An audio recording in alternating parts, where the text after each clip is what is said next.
Bom dia para quem é de bom dia, boa noite para quem é da boa noite, 93 para quem é de 93, paz profunda para quem é de paz profunda.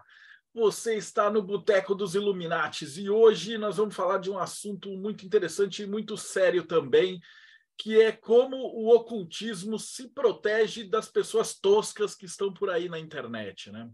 Então, como que o ocultismo faz para evitar que pessoas muito burras, muito obtusas, obtenham um conhecimento e acabem distorcendo e estragando mais ainda? Existe uma barreira? Existe uma proteção? E, por outro lado, se você que acabou de chegar e falou, pô, como é que eu chego num lugar sério? Como é que eu acho um lugar sério? O hermetismo e o ocultismo sério também vai te conduzir até a seriedade, né? Pelo menos é isso que a gente vai tentar expor hoje e debater dentro do Boteco dos Illuminatis. E chamando aqui a galera para compor a mesa de hoje do Projeto Mayhem, Rodrigo Lutarque.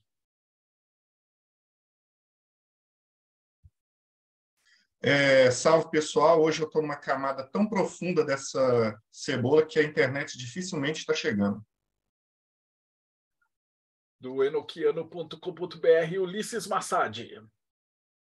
Fala, galera. Pô, estamos aí começando 2023 para falar de um assunto bem interessante, que é o próprio ocultismo. Vamos ver como é que vai sair esse bate-papo aí hoje. Diretamente do Japão, Robson Belli. Ohayou gozaimasu para quem está aqui comigo, konbanwa para quem está no Brasil agora e konnichiwa se estiver vendo à tarde isso no YouTube em outro horário.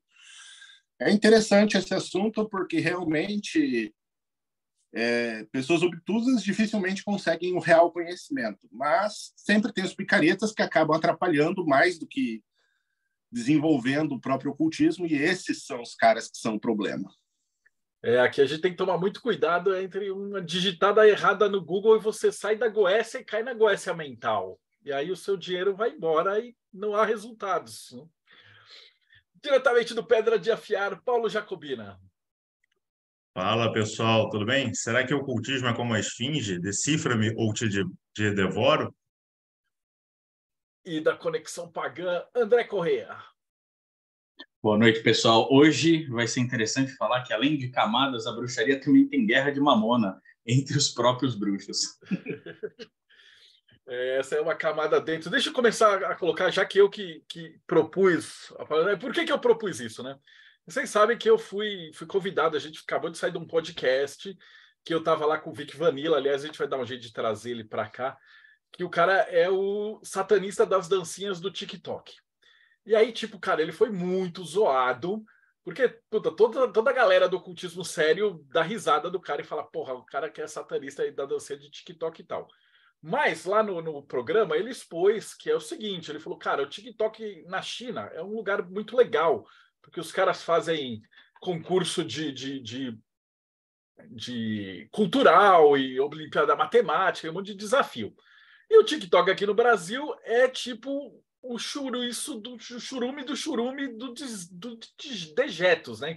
Então você abre e você vai ter dancinha do meu pipi no seu popó, senta na minha piroquinha, rebola na varinha e só coisa de criança pelada dançando e fazendo merda.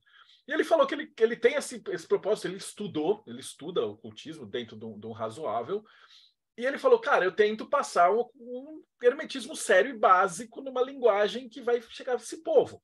E ele falou um negócio que, na verdade, foi o mote de fazer essa gravação, que é assim, cara, se eu não fizer, quem vai fazer?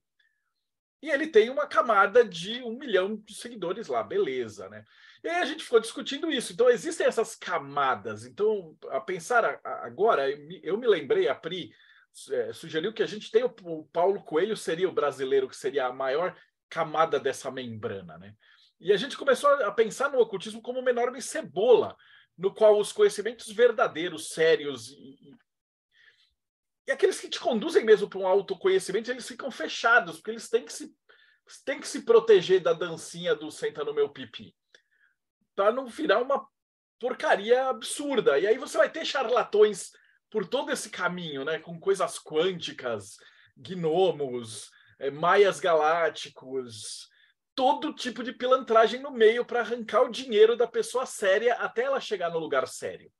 E aí isso era o que eu queria levantar em debate hoje, né? Como é que o ocultismo se protege e como é que uma pessoa pode caminhar por esse campo minado até chegar em alguma coisa séria, sem cair nessas besteiradas, né? Então, acho que eu ia começar essa explanação. Se vocês quiserem me interromper a qualquer momento, vamos tocar, né?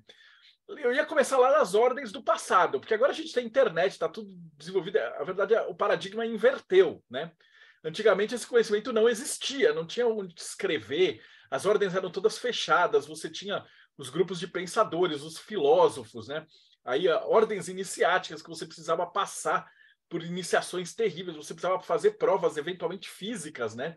Para você conseguir ser iniciado e, né? E às vezes corria até risco de morte aí. Para você ter acesso a esse conhecimento, né? Você tinha que se proteger da Inquisição, né? Você tinha que guardar esses conhecimentos, você tinha que proteger que a Terra era redonda, né? Para você não ir para a fogueira, né? Que o Sol, a Terra gira em volta do Sol. Então, esse tipo de conhecimentos geraram ordens secretas, ordens fechadas, grupos de bruxarias, né? Na qual a mulherada ia para a fogueira só porque estava colhendo ervinhas. Então, o ocultismo precisava se proteger. Né? E isso foi andando. E agora, num tempo de internet, onde todos os rituais estão à mostra, está tudo exposto e a informação não é mais um problema. Como é que a gente vai se proteger de mostrar qual é a informação certa no meio do churume quântico? E aí, alguém quer começar a dar um palpite? Eu ia falar, mas o Robson sinalizou. Ele vai falar, Robson? Bom, a própria desinformação, na minha opinião, é uma forma de defesa também. E essa enorme massa de desinformação criada pelos picaretas ajuda, de certa forma, a manter o que é sério e verdadeiro, de certa maneira, velado aos olhos daqueles que não compreendem os mistérios, né? Isso, querendo ou não, a ignorância faz com que a própria ignorância permaneça ignorante. Mas esse ponto também afasta pessoas que talvez tenham o ímpeto de ser um verdadeiro buscador, né? Porque você acaba confundindo muito com isso, né? Falar, não, é tudo picaretagem, aí bota tudo no balaio de gato, e às vezes você tem uma pessoa que tem um pensamento esotérico profundo, mas ela acaba não desenvolvendo nessa linha, né? Mas, para começar a pontuar, eu acho que, complementando também a questão do Robson, eu acho que tem pelo menos mais duas coisas, assim, só para início. A primeira coisa é a questão da própria linguagem esotérica dentro Você trabalha muito com símbolo, você trabalha com muita questão que quem lê apenas a literalidade de um texto ou acha que aquilo é uma viagem da mais absurda possível, né? Ou realmente interpreta na literalidade e aí começa a descambar. Essas pessoas que não conseguem passar dessa primeira camada, né, do símbolo, de palavras que têm vários significados e um significado dentro de um determinado grimório, ele é muito diferente do significado comum que a pessoa possa ter. Isso tende também a afastar aquele buscador que ele é mais incauto. Fala, Ulisses. E os buscadores, antes do Ulisses falar, os caras que estão fora, eles não sabem diferenciar. Porque o cara, a gente está dentro, a gente reconhece um picareta, mas, por exemplo, pega aquele velho pilantra, golpista da maçonaria. Quantas pessoas que de repente poderiam ter se tornado bons maçons e entrado numa ordem e se empolgado, o cara caiu naquele conto daquele pilantrão, aí perdeu lá R$200, ganhou o relógio da sabedoria, se fudeu, ficou putaço e falou, cara, eu nunca mais vou entrar nessa merda, só tem pilantra e a pessoa se afasta daí. E de tudo, não só da maçonaria, né? Mas como qualquer outra coisa também, né? Qualquer coisa relacionada, ele se afasta também. Né? Uhum. Então, quem está do lado de fora, quem está no YouTube assistindo, cara, ele não sabe diferenciar, só porque o cara tem 100 mil seguidores, 200, 500 mil seguidores, de um cara que, de repente, tem um puta trabalho sério e tem 2.500 seguidores. Né? Para o cara que está do lado de fora e acabou de chegar nesse mercado, como o Rodrigo tinha comentado, quando ele pegou o Cabala na mão, ficou super emocionado e tal, e quer saber por onde começar. E talvez essa seja a pior coisa, porque o algoritmo que acaba determinando que número de like é voto de confiança caga todo o processo, né?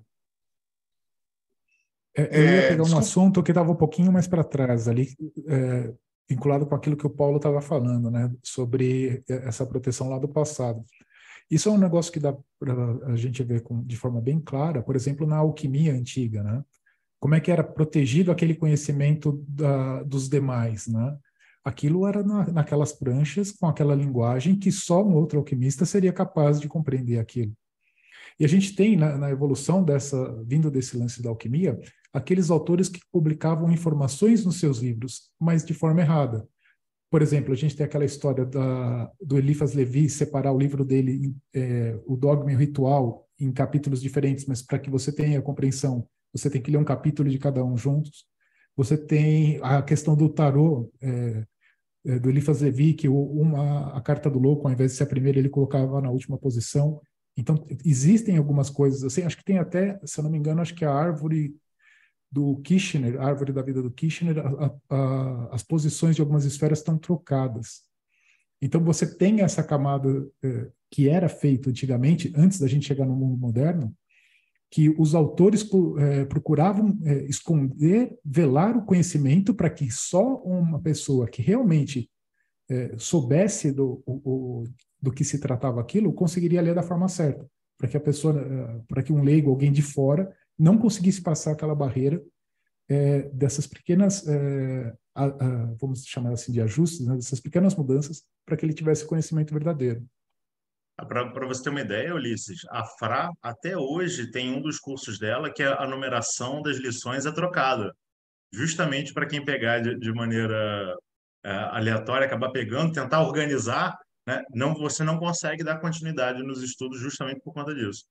Nos manuais da maçonaria também tem isso. Tem algumas coisas que você pega para estudar que, se você conhece o assunto, você fala, opa, isso aqui está errado. Mas o errado é que é de propósito. Daqueles manuais mais antigos que só tinha a primeira letra e 3 pontinhos.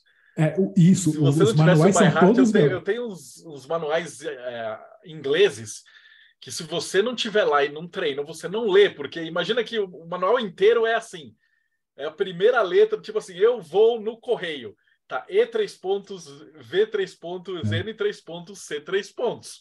É isso e aí. Aí Você tem os da Gillespie é assim até hoje. O livro inteiro é isso, cara. E não tem o que fazer. Ou você tem o by heart. E aí eu fiquei pensando, e na pandemia que os caras pararam de ir, esqueceram tudo. Os manuais da Gillespie é isso. Quando a gente vai ter alguma sessão que tem muito pouco, cara, é aquele transtorno para você lembrar o que significavam as coisas, cara. Se você não tiver ali com um negocinho afiado no pé da letra, você vai errar, porque você não vai saber o que está escrito.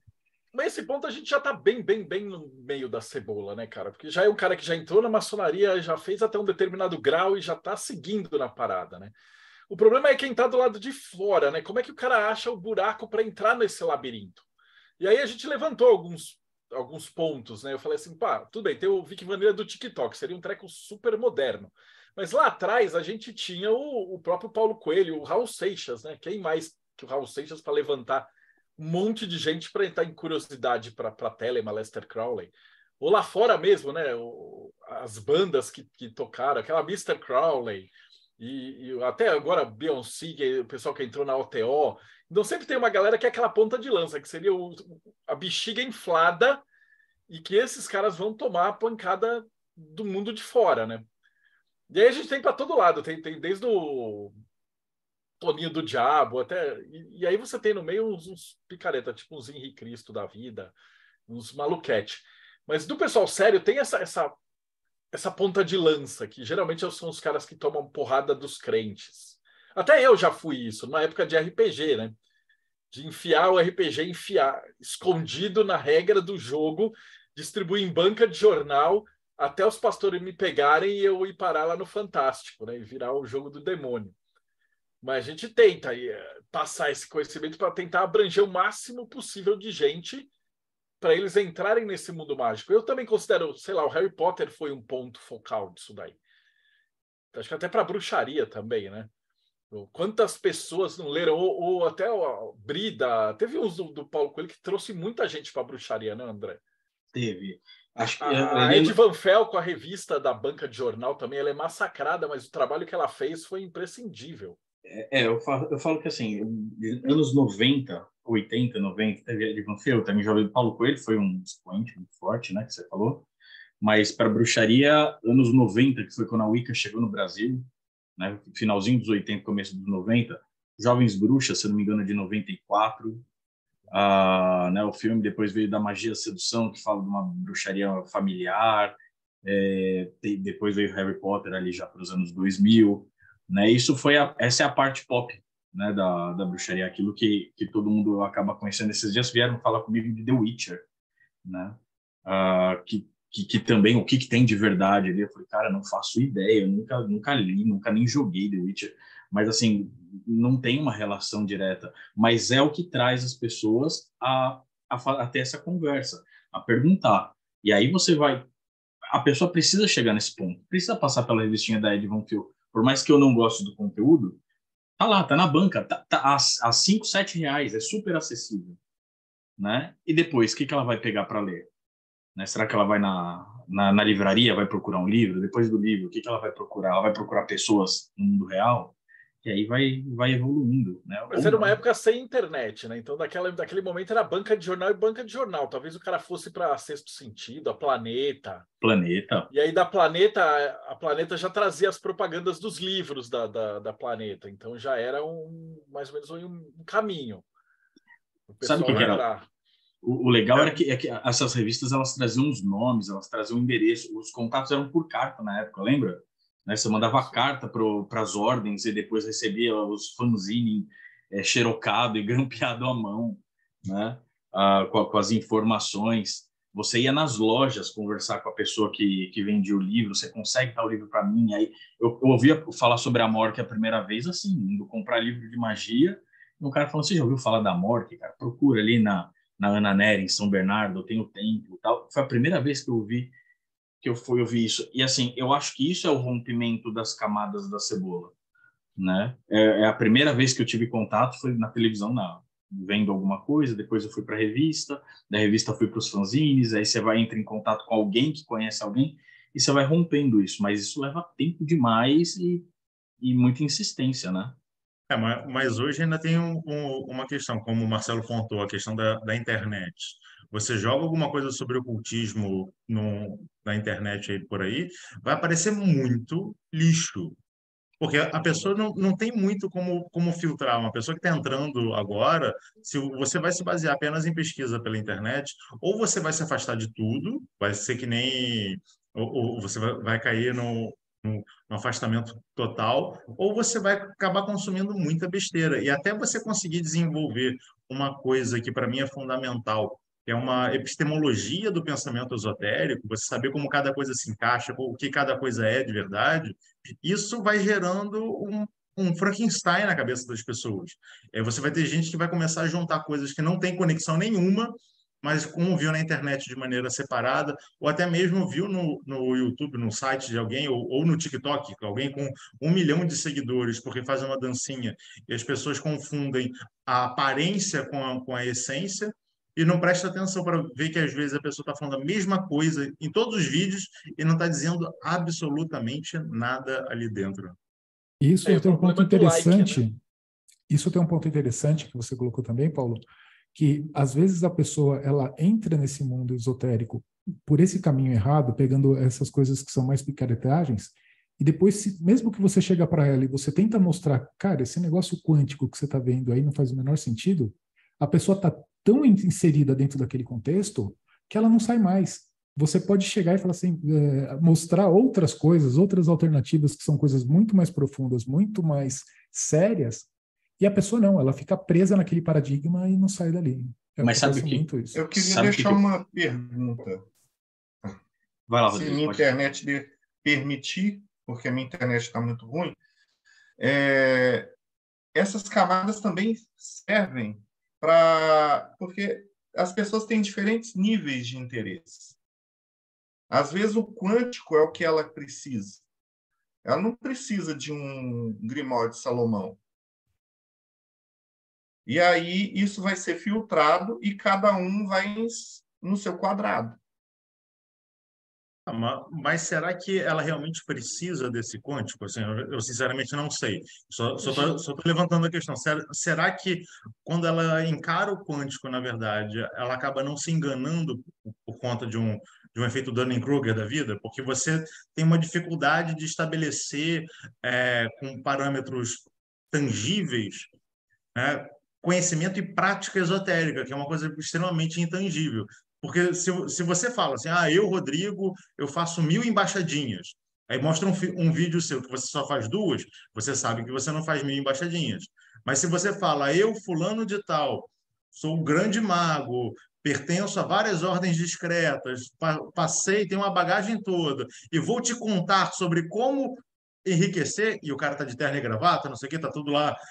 Você não sabe da vida do cara, você acaba levando, acha que aquilo é realidade, né?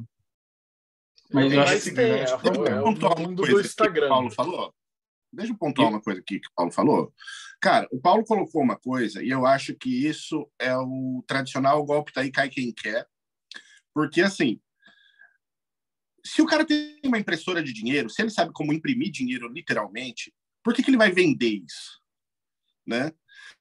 Muitas vezes a ganância da pessoa faz com que ela queira ser enganada muitas vezes e acabe entrando nesse tipo de jogo, como, por exemplo, o tão amado pelo Marcelo golpe do relógio da sabedoria. O pacto da né? prosperidade, mas no caso do velho, ele é irritantemente palhaço porque ele tá fantasiado de maçom dentro de um templo, o cara usa a parada, ele tá entrando e para pessoas, assim, eu fui procurado por um monte de gente que me mandou mensagem perguntando. Porque como é que um cara que não sabe o que é maçonaria consegue diferenciar esse velho filho da puta de um maçom de verdade? Aí é que tá, mas essas pessoas, muitas elas vezes... não sabem que a maçonaria não convida. Enganadas. Entendeu? Como é que o né? leigo do Porque lado de fora ele a vai prosperidade de um maçom, né? Tem o golpe do Illuminati, né? Toda semana eu recebo 3 convites, né? Que vai ganhar carro, mulheres, iates, mansões e tal. E essas aí eu não tenho dó desse tipo de gente, não. Mas tem umas pegadas, principalmente a galera quântica, esquizotérica e tal, que eles fisgam, às vezes, a pessoa que tá sem conhecimento e cai no campo minado. Né? Mas sabe que uma coisa que o Rodrigo falou, e eu acho que vem de acordo aqui, não sei se o Rodrigo me ajuda, me corrija se eu estiver errado, quando ele fala, será que todo mundo precisa chegar na parte mais profunda? A gente que cada um na sua área estudou e foi um pouco além do que a maioria foi, né, e muito abaixo do que muitos foram também, será que a gente não está medindo a necessidade dessas pessoas com a nossa régua? Né? Então, esse é o ponto. Esse é justamente o ponto. E aí, talvez entre numa questão mais chata. Por que a gente estuda magia? Por que a gente vai para a bruxaria hoje em dia? Né? A pessoa ela está indo porque ela quer suprir uma necessidade dela, ela quer entrar em contato com o sagrado, ela quer ter poder na mão. De repente, essa fantasia do velho do relógio já deu prazerzinho de colocar o adesivo da maçonaria no carro, usar um relógio super importante e sair de terno uma vez por semana. Talvez essa seja o fetiche do cara. E talvez isso supra. Né? O cara não precisa dos graus filosóficos, o cara não precisa mergulhar. Ele quer estar com um monte de cara de terno fazendo a festa dele, tomando um copo d'água dele lá no final. Essa é a fantasia dele. O cara tá cagando para a ordem, de fato. Então, talvez isso supra a necessidade. Pode falar. E aí entra no que o Marcelo falou. O conhecimento se protege. Isso aí. Vai afastando o joio do trigo. Na maçonaria, geralmente a galera que chega em mestre, a hora que eles descobrem que eles não ficam ricos, pelo contrário, né? Você fica pobre e tal. Essa galera vai zarpando. E eles vão sumindo. Quando entra no graus filosóficos, então, tudo bem, tem aqueles velhos do 33 que o cara chega lá e não sabe nada, mas uma parte grande da galera que faz os filosóficos gosta de estudar. O Ulisses pode falar mais sobre essa parte. Mas a gente pega uma galera, principalmente da Grécia, esses caras gostam de estudar, então já é um filtro. Né? O Crowley falava, eu lembrei agora, o Crowley fala, os escravos servirão. Né? Então, você tem aquelas dicas, você fala assim, cara, se o cara está vendendo prosperidade, felicidade, ali, todas essas coisas impossíveis e miraculosas, se a esmola parece muito grande, geralmente é mentira.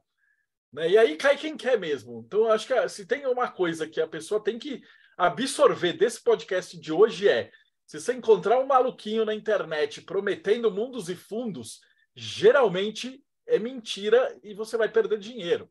Pronto, só isso que você precisa aprender do dia de hoje. Já tá bom. O resto é o ocultismo se protegendo. Deu like. Deu like. Dá o like, Se segue o inscreva. canal Tchau, pessoal. e toma cuidado com o que os caras estão prometendo. É só isso, cara. Mas o Marcelo resumiu muito bem agora. Ele sintetizou muito bem. Quando é aquele ditado antigo e muito bom. Quando a esmola é demais, o santo desconfia. Meu, desconfie. Não tem nada fácil na vida. Ninguém bate na sua porta te oferecendo dinheiro, a não ser que for para fazer algo ilegal. Então, por favor, tenha um bom senso. Ninguém fica tocando a sua campainha, te mandando spam para falar assim, eu vou te dar dinheiro e riquezas, né? Me paga um dinheirinho antes. Parece o golpe do príncipe nigeriano, só que tem o golpe do quibandeiro, aqui, o golpe quântico, que é mais ou menos isso, né, cara? Me dá um dinheirinho que eu vou te arrumar uma super prosperidade aí. E um pacto. O golpe do ritual coletivo. Eu tenho que falar sobre isso agora. Ritual coletivo. É o ritual de coletivo da prosperidade. Só quem fica rico é o mago. Por favor, gente, acorda. Você acha mesmo que se o cara tem capacidade de chamar um demônio para convocar um demônio para ganhar riqueza, ele vai chamar para você por R$50? Ah, por favor. Vai um monte esse é de o gente ponto paga. que eu acho. Só para concluir, esse é o ponto que é importante, pegando o gancho que o André falou, né? Que quando ele comentou, mas a pessoa, será que ele tem que ir até e como o Rodrigo também, até a última camada, aquelas coisas todas? Não necessariamente. Porque você tem escolas, você tem ensinamento bom, que a pessoa não precisa ir lá a fundo de fazer um ritual de um grimório salomônico, por exemplo. E isso também não custa tão caro. Às vezes tem ordens que são até gratuitas, você não tem custos, e são coisas sérias. Então esse é o ponto do cara, de repente, pegar lá um charlatão, vai fazer aquele curso para falar com arcturianos, com sei lá o quê, não sei da onde, alguma coisa, fazer um curso para pagar uma fortuna, alguma coisa. Não, tem coisas mais sérias, ou em valores acessíveis, por exemplo, o caso da própria Mork, que você tem um conteúdo de qualidade, você recebe na tua casa monografias. Qual que é a diferença? Você vai precisar se dedicar, você vai ter que estudar, você vai ter que se esforçar. Não é algo que vai vir fácil, de mão beijada na tua mão. Mas você tem essas coisas, né? Então esse é o ponto, né? Ao invés de entrar em alguma coisa que te engane e tome teu dinheiro, pega alguma coisa séria, se esforça um pouco e tem um conteúdo de qualidade. E aí é o tempo, né? Que tem a galera também que quer ser fast food e não vai chegar, né? A gente brinca e fala, cara, que às vezes você encontra esses mestres de internet, aí você vai olhar o currículo do cara, o cara é mestre da Fra, grão-mestre da maçonaria, mestre da bruxaria, tipo, cada um desses já levaria 15 anos para você chegar. E aí você vai olhar, o maluco tem tipo 30 anos de idade. Né? Ele é o famoso, na arte marcial, a gente chama de honorável faixa branca dos 7 estilos. Né? É igual aquele cara que tem 20 anos de ocultismo e você pergunta, quantos você tem? 22. E isso acontece demais, e a galera não checa, né, cara? Não verifica, não vai atrás. E aí talvez seja essa barreira, né? Você filtra pela burrice. Eu lembrei agora de um ditado que meu avô falava, que ele nunca jogava na loteria, que ele falava que loteria é imposto sobre burrice. Paga quem quer. E a gente tem muito disso, né, cara? Esses ritual de prosperidade, pacto, nego oferecendo milagre, riquezas e tal. Parece aquele desenho do Pica-Pau mesmo. E talvez seja um filtro para você, tipo, tirar dinheiro do pessoal, os escravos servirão, os charlatões ficarão ricos e o ocultismo se protege, né? Então, o verdadeiro conhecimento para a verdadeira vontade, ele vai ser um bagulho que vai demandar, tipo, 5, 10 anos de estudo, né?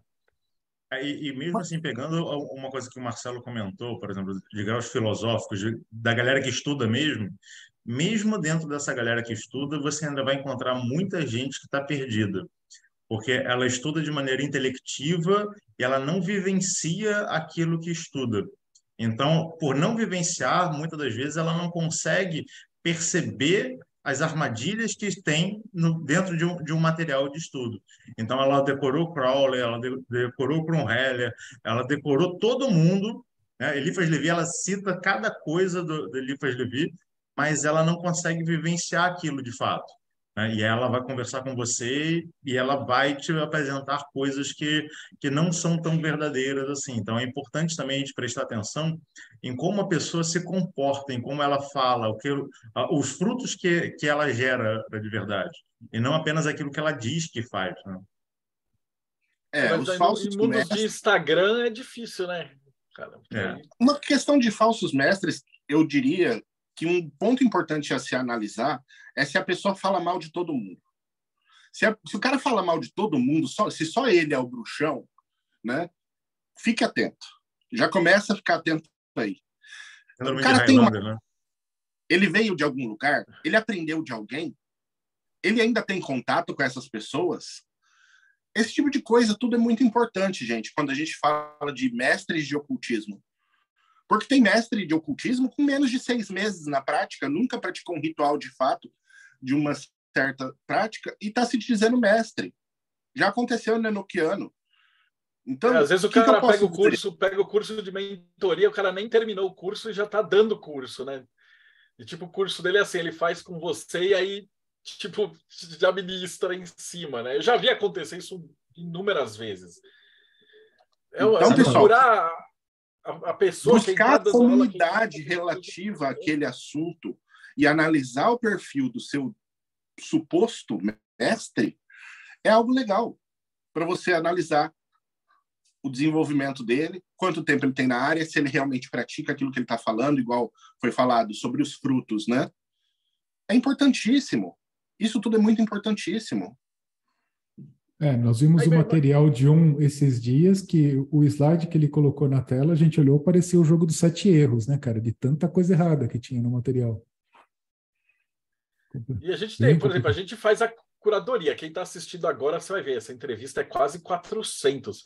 E mesmo a gente erra, cara. A gente já entrevistou gente que o cara parecia sério, e depois na pandemia o cara virou mestre de 200 coisas. A gente já pegou que bandeira aí, que a gente estava olhando, os caras... Passou um tempo, estava matando cachorro, indo no cemitério comer carne de cadáver. E você fala assim, mano, a pessoa era séria e destrambelhou. Então, mesmo o cara que de repente a gente entrevistou, degringolou, né? Então, é um negócio que você tem que tomar cuidado, que é tenso, né? É um caminho, é um labirinto mesmo, né? Aquela ideia da alquimia de que o mundo espiritual é um labirinto é uma parada tensa. Você sabe que o Robson falou uma coisa do ser o bruxão, né? Vai rastrear, vai buscar o pedigree né? De onde vem o seu DNA, o seu sangue bruxo, para saber se você não é muggle, né?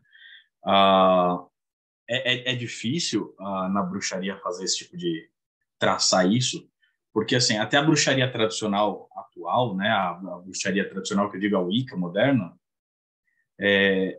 a tradicionalidade dela começou em 1951. Ela está engatinhando ainda, é muito nova, né? Anterior a isso, você vai encontrar uma bruxaria que se mistura com conhecimentos de ordens, ou uma coisa muito familiar, ou uma coisa muito folclórica, né?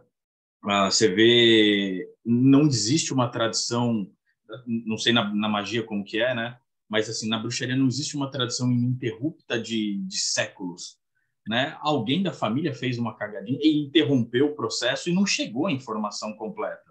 Ou a gente modernizou essa informação. Lá no começo, usa o caldeirão, que não sei o quê, acenda o fogo com uma tocha. Hoje em dia você usa Zippo. Você usa um acendedor elétrico para colocar fogo no caldeirão. Então, assim, você já corrompeu aquela tradicionalidade de alguma forma. Isso quando eu estou falando de objetos. Imagina de conhecimento, de informações, de ritualística. A bruxaria ela não tem isso. E como ela não tem esse grimório, a não ser dentro das tradições, né, essas tradições atuais ou familiares, fica muito difícil, às vezes, você manter um negócio mais hermético. André, vai lá. Mas mesmo isso, tudo que você está mencionando, a atitude do bruxo, né, ela tem que ser ética, independente com relação a outros bruxos. Se o cara começa a mostrar umas falhas de caráter meio tensas, demonstra que talvez o que ele saiba não seja tão interessante, não?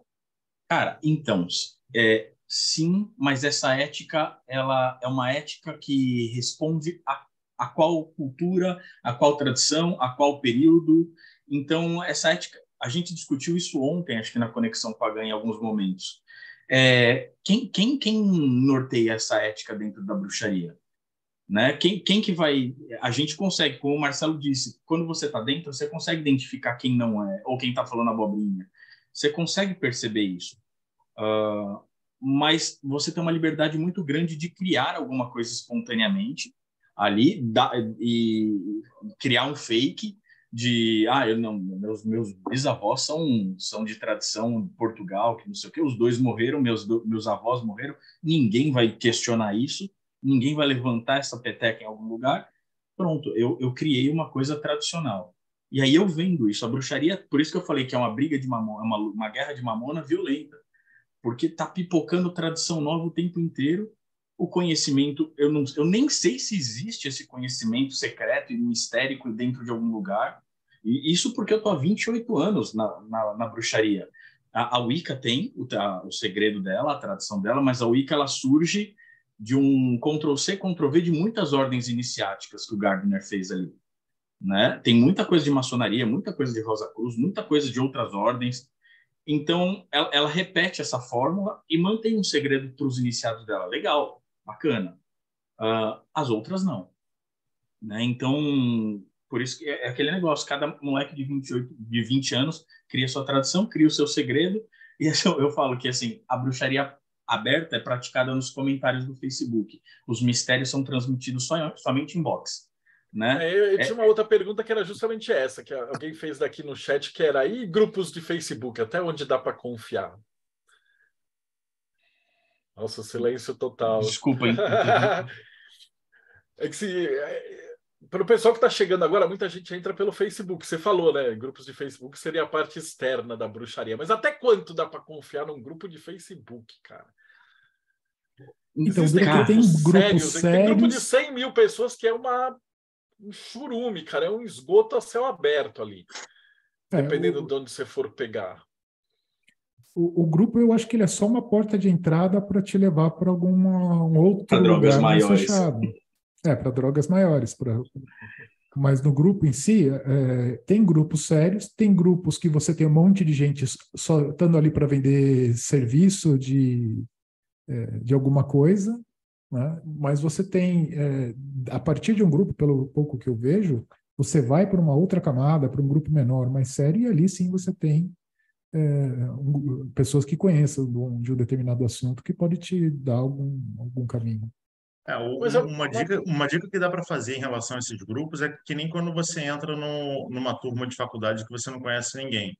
Cara, senta no fundo, fica quieto, presta atenção e vai peneirando quem está falando o quê. E aí, a partir disso, você vai percebendo quem é cada um. Não chega e cola em alguém e tenta fazer alguma coisa. Vai prestando atenção, fica com os dois pés atrás e aí você começa a tirar quem é de verdade, quem é de mentira.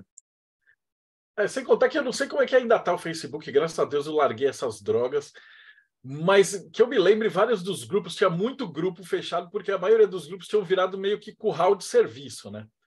Então alguém deu a sorte de ter criado o grupo X com o nome tal, e aí, tipo, expulsou todo mundo de fora, e aí ficou uns cultos a personalidades meio doentes ali fechados. A gente teve exemplo de Magia do Caos, de Telema, são os mais clássicos, assim, mas eu imagino que deve ter em todo lugar alguma coisa que tem uma panelinha que acabou dominando ali e expurgando qualquer um que falasse alguma coisa contra, e aí você fica à mercê lá, né? Então, o Facebook também não é um lugar que é confiável nesse sentido. Realmente não. É só aquilo que eu falei. Eu imagino que seja só uma porta de entrada de alguns determinados grupos. E o que eu vejo também é que agora não está rolando mais no Facebook, né? Mas antigamente você tinha grupos, por exemplo.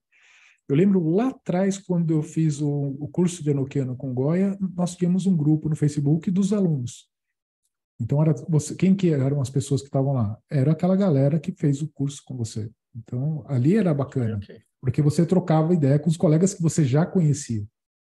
Então, nesse ponto, funcionou muito bem durante muito tempo. Acho que hoje o pessoal migrou para outras plataformas, para o Telegram, para o WhatsApp, que são ferramentas melhores para isso, eu acho. Nos grupos mais fechados. O Thiago está falando assim, e aqueles mestres do clickbait do YouTube que atrai as pessoas com títulos de desgraças que virão, né? A linha direta do ocultismo. Desinformação e desserviço levando multidões. Isso acho que é o que mais tem, né, cara, hoje em dia. O cara faz aqueles clickbait. Outro dia tava um cara falando da Boate Kiss para chamar atenção. Então eles escolhem o trending topics do do algoritmo e inventam alguma coisa esotérica e esquizotérica no meio para atrair. É o problema do likes, né? Tem muita gente que tem a necessidade de saber o porquê das coisas. E tem coisa dentro do esoterismo que, desculpa, você não vai saber tão cedo o que está acontecendo ali.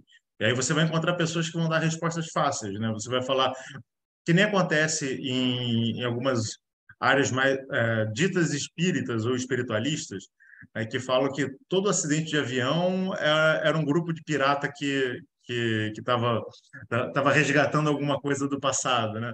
Não, porque antigamente essas pessoas eram piratas e matavam pessoas no mar, e agora eles estão todos no mesmo avião. Tinha muito pirata no passado, porque cai avião pra caramba. Resgate coletivo. Resgate coletivo, né? Porque você reduz alguma coisa que é palatável para a pessoa tentar entender. E é claro que vai gerar absurdos, como aconteceu, acho que tem uns 20 anos, um caso em Goiás, né? Um caso de estupro, e a juíza disse que a vítima, vamos botar entre muitas aspas, mereceu ser estuprada porque em uma vida passada dela, ela deve ter feito alguma coisa que por conta disso gerou esse resgate dela. E você começa a gerar alienações. Imagina o dano na psique dessa pessoa que foi vítima de um estupro e ainda tem que ouvir isso de uma juíza, né? Ouvir isso dentro da comunidade, que no final das contas que a culpa é dela, porque no passado talvez ela tenha feito alguma coisa que gerou isso. E é importante a gente prestar atenção nesses discursos como um todo, porque quando ele reduz demais alguma coisa para tentar explicar de uma maneira muito simples, está errado. Porque a gente tem camadas de aprendizado, assim como o Marcelo trouxe aqui a questão da cebola. Pois é, lembra quando você era pequenininho, estava lá na escolinha da tia Cocota, e aí você começou a aprender matemática, você aprendeu os números naturais, e você achava que aquilo era tudo para você. Hoje em dia, você sabe que tem muito mais do que 1, 2, 3, 4, 5 e o 6. Existem infinitos números, existem números irreais, números imaginários, existem vários tipos de número. Só que você foi aprendendo aos poucos, entendendo que cada camada ela te dá uma regra que funciona num determinado contexto, mas aquela regra ela precisa estar em harmonia com uma série de outras engrenagens dentro desse pensamento para funcionar. Então, se alguém te explica que algo é muito simples, está errado. E a gente vai entrar também no paradoxo, que por um lado a gente quer avisar e alertar das pessoas sobre os pilantras, e por outro lado tem uma coisa que eu aprendi nesses 30 anos, é que quando você vai falando dos pilantras, de cada 3 que dão risada, 7 vão lá chamar de mestre, cara, porque o ser humano é muito burro.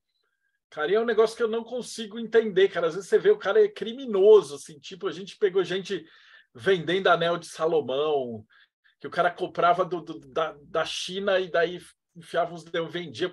E aí você denuncia, fala, cara, esse é um golpista, e aí a galera vai procurar, né? Ou quando a gente denunciava pacto, e aí o cara falava assim, porra, Deodébio, muito agradecido por você ter avisado desses charlatões com esses pacto picareta que não funciona. Agora, você poderia fazer uma matéria falando dos que funciona a amarração? Você fala assim, porra, mano, que parte que você não entendeu de que é tudo picareta? E tem isso. Eu me lembro, acho que foi do Penn and Teller. Marcelo. O Penn and Teller, uma vez, ele estava contando uma história daquele caçador de picaretas americanos que faleceu, o James Randi, né? Que ele fez um teste uma vez com o namorado dele. O cara fingiu que era da Atlântida, que era um médium na Austrália. O cara levantou um monte de dinheiro, ele pegava dinheiro, fazia uma picaretagem. Aí, em determinado momento, ele revelou que ele era uma fraude, que era um teste, que era de propósito. E aí a multidão de enganados se recusava, falou que tinham dado dinheiro para ele falar coisa, que ele estava escondendo os segredos de verdade. Tal. E o cara falando assim, não, eu tô com o James Randi. A gente fez isso de propósito para mostrar que a gente era picareta. E os caras, não pode ser, você está falando isso porque alguém mandou. E os caras se recusavam a acreditar que era uma farsa, né? Então, sei lá, o ser humano quer ser enganado. Acho que tem um pouco disso aí também, né? É aquilo que nós comentamos, né? Que o cara, quando entra nesse negócio e o cara assimilou aquilo ali, você não consegue tirar mais a pessoa ali de dentro, cara. Se o cara for cabeça dura, não sai mais. O cara acredita tanto naquilo que mesmo que você mostre outros caminhos, o cara prefere aquele. Chama síndrome de Estocolmo. A dissonância exato. cognitiva. Inclusive, a tese foi justamente nessas seitas apocalípticas. Mas falando nisso que você acaba colocando muita energia, eu lembro quando eu entrei na FRA ainda, eu estava na aula fundamental, aula aberta. Tinha um cara que frequentava a FRA e ele começou a cooptar os alunos da FRA. Falando assim, não, eu percebi que você é diferenciado. Ele virou para mim uma vez, não, eu percebi que você faz uns comentários diferenciados, estou montando um grupo de estudo na minha casa, porque percebi que aqui é muito fraco, né? Mas no grupo de estudo que eu estou montando lá em casa, pô, vai ser mais interessante. Eu falei, não, claro, tô indo lá. Ele levou meia dúzia de pessoas que tinham potencial, mas caíram na história dele e nunca mais voltaram, e eu não vi em cenário esotérico algum depois. Ficaram alguns milhares de Algumas reais mais pessoas, pobres e foram embora. Algumas pessoas elas têm a necessidade de seguir, e outras querem seguidores. E aí você tem os grupos de Facebook, onde tem pessoas com ego gigantesco, que fica colocando textos gigantescos só para os outros dar palminha. Aí tem o Instagram, tem esse povo todo, e é no que dá. E o que a gente faz é tentar fazer assim, você é seu mestre, você é mestre de si mesmo. Você vai seguir você, sua verdadeira vontade. O que podem explicar melhor?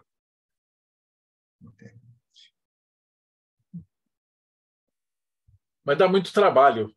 Pensar dói. Esse é um outro divisor que eu vejo que o ocultismo acaba expulsando algumas pessoas, né? É aquilo que a pessoa lá entra, acha aquele negócio tudo maravilhoso, mas na hora que o sujeito tem que sentar, pegar um livro, estudar e praticar e fazer as coisas, você vê que o cara para por ali, né? O cara não tem aquele fôlego para correr uma maratona que é o ocultismo. O cara corre ali os primeiros 100 metros e fala, não, isso aqui não é para mim, e ele acaba sendo expurgado de dentro da bolha. Né? Será que aí o cara não vai para uma religião, tipo uma Umbanda, ou a Quimbanda ainda? Quimbanda virou um circo também, tá difícil de achar gente séria. Mas essas grandes religiões mais de massa, né? Especialmente a Umbanda, Espiritismo, o kardecismo também virou um negócio meio de massa, mas que até em um determinado momento tinha uma certa seriedade. Agora, como o Paulo falou, cara, eles começaram a inventar umas maluquices, né? E principalmente esse lance de ficar colocando culpa em vítima, que eu cansei de ver volta e meia me vê em diálogo, que fulano morreu, aquele quando teve a barragem, e aí os caras inventam umas histórias tapafúrdigas, assim, eu falo assim, cara, sei lá, vai pra igreja evangélica, que pelo menos eles não vão falar uma merda desse tamanho, né? Então eu não sei o que aconteceu, o Kardec tá revirando no túmulo, ou se ele reencarnou, ele deve estar sendo violentado por aí, né? Porque merece, né? Não fazer. Porque não é possível, nesses grandes cara. acidentes, você vê as pessoas falando, esses caras morreram porque eram nazistas. Putz, é uma falta de respeito com as famílias, né, dos mortos, absurdo. E, porra, é no espiritismo, cara, ele virou um negócio que tá, tipo, abaixo da igreja evangélica, né? Porque você não vê o pastor falando que a culpa dos caras que morreram da barragem era deles, né? E eu não sei como que o espiritismo conseguiu rolar tanto para baixo, cara. Ainda não se vê, porque nunca duvide da capacidade do ser humano de se rebaixar. Não, mas ali a culpa é do diabo sempre. Então, eles não vão abrir mão do bode expiatório máximo. O espiritismo ele teve uma coisa que eu não sei que aconteceu agora nesses. Já faz um bom tempo, né, cara? Acho que faz uns bons 10 anos que os caras degringolaram nesse nível, né? E eu não sei explicar, tá? Eu só estou colocando o problema como eu vejo. Tem uma coisa que eu dei até uma palestra para um grupo dentro de um centro espírita alertando justamente para isso. Se você vai parar para pensar, a gente tem uma questão. Se nós somos falhos, todo mundo aqui é passível de errar. Porque todo mundo aqui é imperfeito, ninguém é perfeito de maneira absoluta.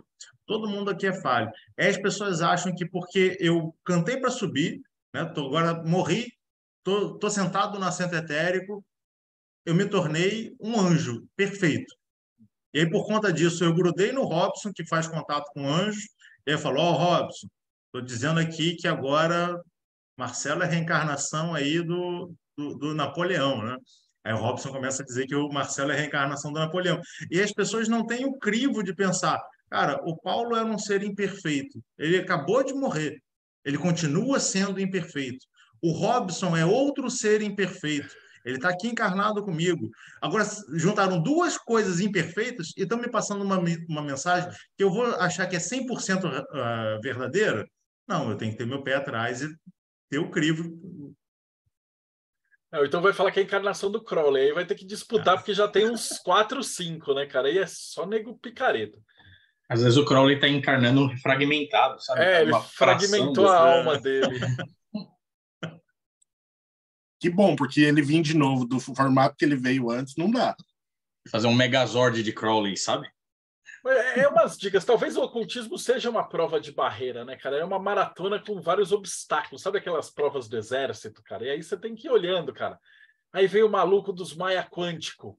Aí você tem que olhar e ver as abobrinhas. E, puta, isso é sério, isso não é. Aí vem o outro que incorporou os anjos, não sei da onde, ou ET, né? E tem nos Estados Unidos os entrantes, né? Que aí uma vez o cara falou esse nome, entrantes, né? Que é tipo, você tá andando na rua e você tem um ataque cardíaco, aí você morre e aí nesse exato momento entra um ser espiritual iluminado e aí aquela pessoa fica iluminada do dia para a noite. E aí geralmente no dia seguinte ele vende cursos de iluminação. E as pessoas não percebem o quão absurdo é isso, cara. Isso é que é o mais incrível.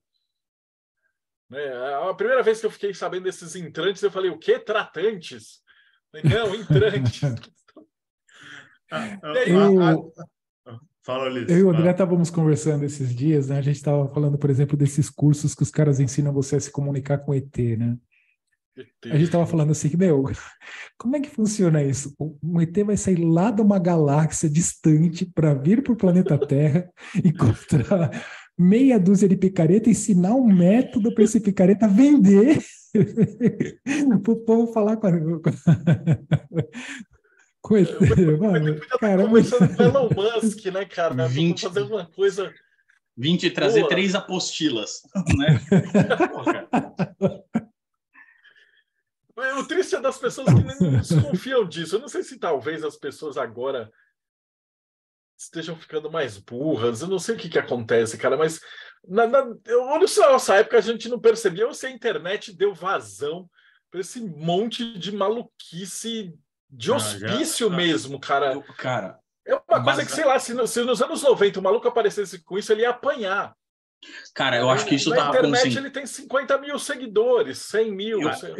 Eu tinha um amigo de adolescência que falava que ele era um gangrel, né? Assim, um grupo acreditava, né? Eu falo, cara, não. Os malcavianos acreditavam.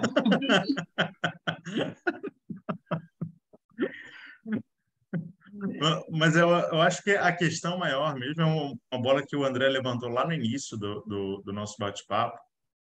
O Rodrigo comentou isso, mas todo mundo acabou comentando, que é você saber o que você busca ao entrar no cenário esotérico. Porque se você está buscando poder, se você está buscando status, desculpa, você vai gastar muito dinheiro, vai cair muito na mão de trouxa por aí, né? No direito tem um ditado que fala que quem paga errado paga 2 vezes, e aí no mundo esotérico você paga mais do que 2 vezes quando você paga errado, porque você paga muitas vezes, porque você vai fazer muito curso, você vai fazer muita mentoria, você vai participar de muito ritual e não vai ganhar nada.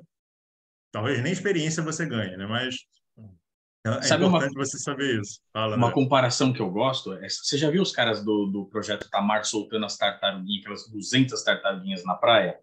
O mundo ocultista é hoje. Você solta 200 iniciantes de ocultismo na praia, vai chegar umas 3, 4 vivas lá na frente. O resto, os picaretas vão pinçando. Sempre vai ter alguém comendo ali no meio do caminho para tirar o cara do mapa. Vai chegar um pouco só lá na frente, né? E acho que é o conhecimento se protegendo, né? É um processo natural. Alguns ficam no caminho com aquilo que se satisfaz, né? Alguns vão um pouco mais além e acabam morrendo pela curiosidade. Alguns simplesmente continuam estudando e vão andando para frente. Vão morrer em algum momento também, Mas vou morrer com canudo. Falar de experiência própria, eu já vi coisas que amigos meus estavam falando que eu nunca tinha ouvido falar. Eu fui fazer o curso para confirmar isso. Eu estou ouvindo falar que tem muita gente fazendo essas coisas. Será que é verdade? Eu fui lá, fiz o curso do início. Aí logo a primeira aula eu falei, é furado. Beleza, mas paguei só para poder falar para todo mundo, é furada, não vai. Aí meus amigos depois, vamos fazer tal coisa. Eu vi que você fez, não vai, é furada. Eu fui boi de piranha, eu fui ali para morrer, para mostrar para vocês que não cabia. Eu acho que você resumiu tudo, cara. Eu acho que a gente tem mais alguém que quer falar mais alguma coisa. Eu acho que a lição é essa, né, cara? Vai ser o ocultismo tem esse imposto sobre trouxa. Quanto menos você pesquisar, quanto menos você for atrás, quanto menos você tentar conhecer as pessoas antes de sair por aí chamando de guru, de mestre, de painho, de santidade, menos você se fode, né?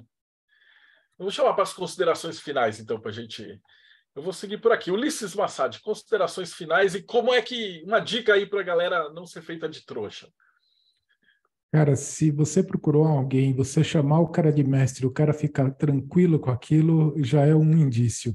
Porque se o cara realmente que estiver te ensinando, ele tiver a proposta realmente de te passar conhecimento, ele vai se incomodar. Então, ele vai falar para você, meu, aqui não tem mestre, eu sou um cara que estou num nível mais acima do... Eu comecei primeiro, sei lá, fala qualquer porcaria lá diferente, mas não vai aceitar esse título. Então, acho que é o primeiro indício. Bom, e aproveitando, fazer o primeiro jabá do ano aqui, ó. Se você quiser aprender magia enoquiana sem mestre nenhum, com um bando de colegas, entra ali no enoquiano.com.br, lá tem um link para o grupo do Telegram, você entra lá, encontra todo mundo lá e a gente conversa com você. É isso aí. Maravilha. André Correia, considerações finais e como é que você não faz papel de trouxa na bruxaria? Estou tentando até hoje, Marcelo, ainda estou fazendo. A gente vai... Eu acho que o importante é continuar estudando, é não fincar a bandeira num território por afeto, não se firmar naquele lugar simplesmente por afeto. Coloca a razão do lado do sentimento quando você for fazer isso, porque geralmente a gente se apega à primeira ideia, né? Avança, vá para outras ideias, vá conhecer outras culturas, outras tradições, outros folclores. Eu acho que isso é importante para você ter contrapontos para questionar aquilo que você aprendeu primeiro. É isso que vai fazer você chegar nas próprias conclusões. E a gente, da Conexão Pagã, a gente é mais um pontinho de provocação nesse caminho. Por isso que lá na Conexão a gente traz toda segunda-feira uma pessoa para falar sobre um tema diferente, ou a gente mesmo debate, eu e a Vanessa, sobre um tema diferente, para que outros pontos de vista sejam obtidos sobre um mesmo tema ou assuntos relacionados à bruxaria, né? E nós estamos lá no YouTube, youtube.com/Conexão Pagã, no Instagram, @Conexão Pagã. Nós temos o grupo do Telegram também. Quando você entra para o grupo do Telegram, você ganha um kit com 10 mamonas para atacar nos amiguinhos. Então, sejam bem-vindos. Beijo para vocês. Robson Belli, como é que umas suas dicas finais aí para a galera? Bom, eu vou ser curto e grosso. Com relação à tradição grimorial, é uma tradição de livro. Então, se você decidiu optar por praticar magia grimorial, que é a área que eu pratico, a minha dica para você é leia a porcaria do Grimório. Leia. Tá? Não adianta você seguir YouTuber, não adianta você seguir Facebook, não adianta você entrar em grupo do Telegram, nós temos o nosso também, venha para nós. Mas a dica é, antes de começar a acreditar em qualquer porcaria que você vai achar na internet, procura a fonte mais confiável do livro, da tradição que você está querendo seguir e leia. Leia os autores mais renomados. Procure ler, informe-se, estude, não seja burro. Ok? Bom, nós temos alguns grupos, né? Nós temos alguns domínios também. Hoje estou falando aqui do tritemios.com.br, um trabalho pautado em cima do trabalho mágico de tritêmios, ok? Nós temos também o grupo do arbatel.com.br. Então, caso você queira conhecer um pouquinho mais do trabalho grimorial em cima do Grimório e não de opiniões pessoais, vem com a gente. Agora, se você quer continuar seguindo o youtuber que fala besteira e não tem fundamentação nenhuma, boa sorte. Eu espero que você gaste muito dinheiro até chegar até mim, que ensino de maneira gratuita. Paulo Jacobina, suas considerações finais e dicas para não cair em armadilhas. Olha, dicas são... É complicado sempre a gente falar, a gente já falou de várias coisas, mas uma outra dica que eu posso dar também, que é gratuita, né, e lá no canal do Pedra de Afiar você encontra bastante, é você sempre ter uma reflexão sobre o tema, como aquilo implica na sua vida, como aquilo te transforma de fato. Né? Não é aquilo que, como a gente comentou hoje, você vai ter os youtubers da vida que vão falar, você vai fazer isso e vai ganhar rios de dinheiro.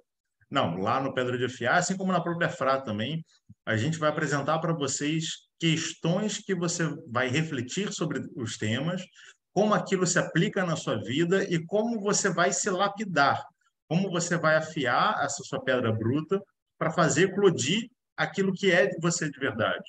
Porque se você não está disposto a transformar a sua vida, e não do ponto de vista material, se você não está disposto a transformar a forma com que você vê a sua vida, como você vê o mundo, a forma com que você age no mundo, dificilmente você vai encontrar algo realmente digno de nota no cenário esotérico. Então dá uma conferida lá, youtube.com/Pedra de Afiar e se inscreve no canal. Eu vou chamar o Rodrigo Lutar, que vamos ver se a internet dele colabora aqui para as considerações finais. Os Illuminates, porque a minha recomendação está aqui no catarse.me/TDC, a luz não está deixando, e você vai ganhar essa revista do Hermetismo, vai fazer uma hospitalaria, uma caridade com a Infância Azul. Você vai ter grupos de Telegram dos mais diversos, com pessoal que vai poder te ajudar. Você vai ter acesso a essas entrevistas aqui, para poder fazer parte aqui da gravação. E você vai diretamente aonde o pessoal quer ajudar e não quer fazer charlatanismo. É isso aí. Era uma galera que, tipo, ninguém daqui vive disso. A gente faz porque a gente gosta. E a gente surgiu com essas entrevistas. Essa aqui é 394. A gente está quase chegando em 400. A gente tenta fazer uma curadoria melhor que a gente pode. Né? E mesmo a gente falhou já algumas vezes. Né? Então, mesmo a gente caçando, depois a gente descobriu que a pessoa era um picareta, enganou a gente. Então a gente sumiu com os vídeos. Mas se nem a gente consegue, às vezes, encontrar as pessoas que são muito sérias, então imagina o cara que está começando agora. Mas eu dou uma dica, assim, a gente tem um monte de playlist, então vê os assuntos que te interessam, dá uma digitada ali, bruxaria, você vai ter uma série de entrevistados, assiste uns 4, 5 entrevistados, compara o que eles falaram, vê se bate as coisas, e aí dentro desses vídeos geralmente vai ter dica, vai ter livro, vai ter um site para você se aprofundar mais. Então é um jeito de você não cair em roubada, né?